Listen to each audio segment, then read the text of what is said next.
फरियाल और निशाद बेगम की बातें ज़ैनिया से बिल्कुल बर्दाश्त नहीं होती। वह गुस्से और टूटे हुए दिल के साथ अपनी गाड़ी में बैठकर घर लौट रही होती है। रास्ते में उसे एक ऊंचा पुल दिखाई देता है जिसके नीचे गहरा पानी बह रहा होता है। जीनिया पुल पर खड़ी होकर सोचने लगती है, अगर शहराम मेरा नहीं हो सकता तो मुझे भी जीने का कोई हक नहीं। उधर सीरत परेशान होकर दानिश से कहती है, मुझे समझ नहीं आ रहा जीनिया को क्या हो गया है। वह आजकल मरने मारने की बातें कर रही है।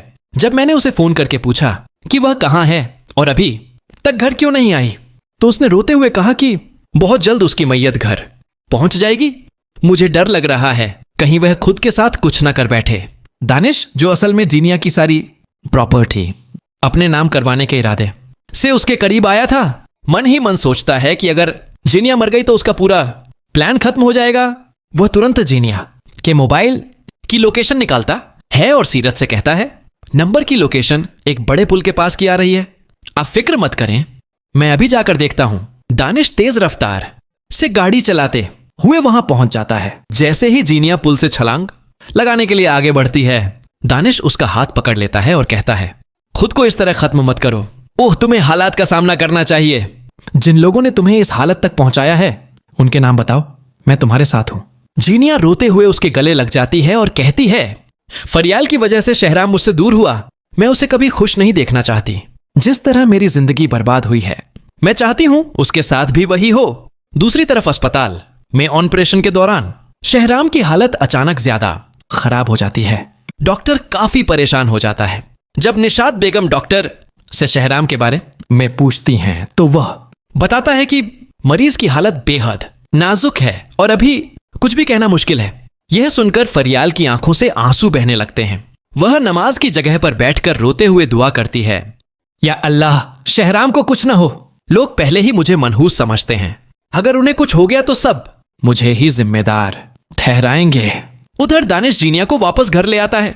सीरत अपनी बेटी को सही सलामत देखकर रोते हुए उसे गले लगा लेती है, लेकिन उसी दौरान दानिश चुपके से फरियाल का पूरा डाटा निकलवा कर उसे नुकसान पहुंचाने की योजना बनाने लगता है। जैसे ही फरियाल अस्पताल से बाहर निकलती है, दानिश के आदमी उसे किडनैप करके एक फार्म हाउस पर ले जाते हैं। दानिश तुरंत जीनिया को फोन करके कहता है, फरियाल अब हमारे कब्जे में है, बताइए इसके साथ क्या करना है। जीनिया ठंडी आवाज में जवाब देती है, कुछ दिन उसे वहीं रखो, फिर जब मैं कहूं उसे खत्म कर देना। इधर काफी देर तक जब फरियाल अस्पताल वापस नहीं आती तो निशात बेगम परेशान हो जाती हैं। तभी डॉक्टर खुशखबरी देते हुए कहता है कि शहराम की हालत अब पहले से बेहतर है और वह चाहे तो उससे मिल सकती हैं। निशात बेगम शहराम के पास पहुंचते ही उसे फरियाल के गायब होने की बात बता देती हैं।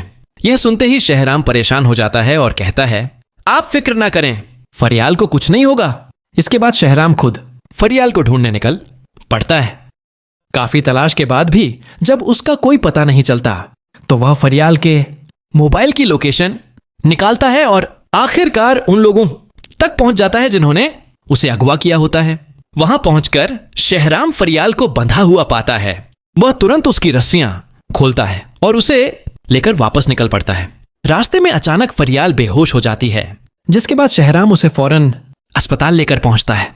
कुछ देर बाद डॉक्टर बाहर आकर मुस्कुराते हुए शहराम से कहते हैं, मुबारक हो, आपकी बीवी उम्मीद से है। यह खबर सुनकर शहराम कुछ पल के लिए खामोश रह जाता है। शायद इस आने वाले बच्चे के साथ शहराम और फरियाल के रिश्ते में मोहब्बत और मजबूती बढ़ जाए और शायद शहराम के दिल से जीनिया की याद हमेशा के लिए मिट जाए।